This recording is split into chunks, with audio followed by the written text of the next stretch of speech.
Hi friends, onion ఇంకా టమాటా చట్నీ ఎలా చేయాలో ఈ వీడియోలో చూద్దామండి.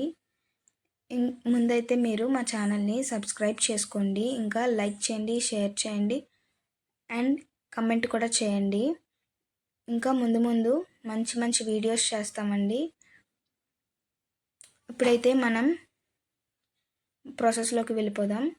ముందుగా స్టవ్ మీద ఒక కళాయి పెట్టుకొని తగినంత ఆయిల్ వేసుకొని ఘాట్లు పెట్టుకున్న పచ్చిమిరపకాయలు వేసి ఫ్రై చేసుకోవాలండి. ఈ పచ్చిమిరపకాయలు ఇలా ఫ్రై అయిన తర్వాత అందులోనే ఒక 3-4 రెబ్బలు కరివేపాకు కూడా వేసుకొని ఫ్రై చేసుకోవాలండి.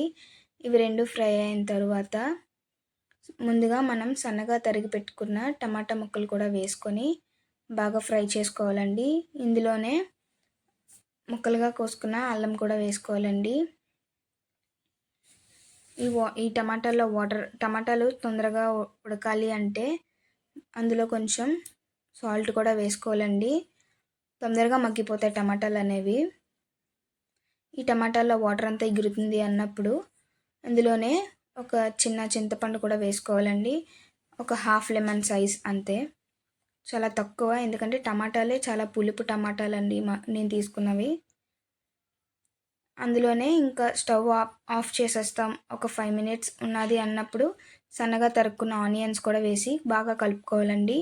ఈ ఆనియన్స్ పచ్చిదనమే ఈ పచ్చడికి మంచి టేస్ట్ వస్తుందండి. చూసారు కదా, ఇగో జస్ట్ అలా కలుపుకొని ఒక 5 మినిట్స్ ఉంచి స్టవ్ ఆఫ్ చేసుకోవడమేనండి. ఈ తర్వాత ఇప్పుడు మనం ఇలా రెడీ చేసుకున్న ఈ ఉల్లిపాయ ఇంకా టమాటా ముక్కలు ఇవంతా కూడా చల్లగా అయినంత వరకు పక్కన ఉంచుకోవాలండి. ఇది చల్లగా అయిన తర్వాత మిక్సీ జార్లోకి ట్రాన్స్ఫర్ చేసుకొని అందులోనే కొన్ని ఎల్లుల్లిపాయ రెబ్బలు కూడా వేసుకొని తగినంత సాల్ట్ ఇంకా వాటర్ వేసుకొని కచ్చాపచ్చగా మిక్సీ పట్టుకోవాలండి. కావాలంటే ఫుల్ గ్రైండ్ కూడా చేసుకోవచ్చు, మీ ఇష్టం. గ్రైండ్ చేసుకున్న తర్వాత వేరే బౌల్లోకి ట్రాన్స్ఫర్ చేసుకుంటే మన పచ్చడి రెడీ అండి. ఇదైతే ఇడ్లీలోకి, దోశల్లోకి, చపాతీల్లోకి చాలా బాగుంటుంది. రైస్లోకి కూడా చాలా బాగుంటుందండి. కొంచెం పచ్చిపులుసు టేస్ట్ అయితే వస్తుంది. చూసారు కదా ఫ్రెండ్స్, ఈ వీడియో కనుక మీకు నచ్చితే లైక్ చేయండి, షేర్ చేయండి అండ్ సబ్స్క్రైబ్ చేయండి.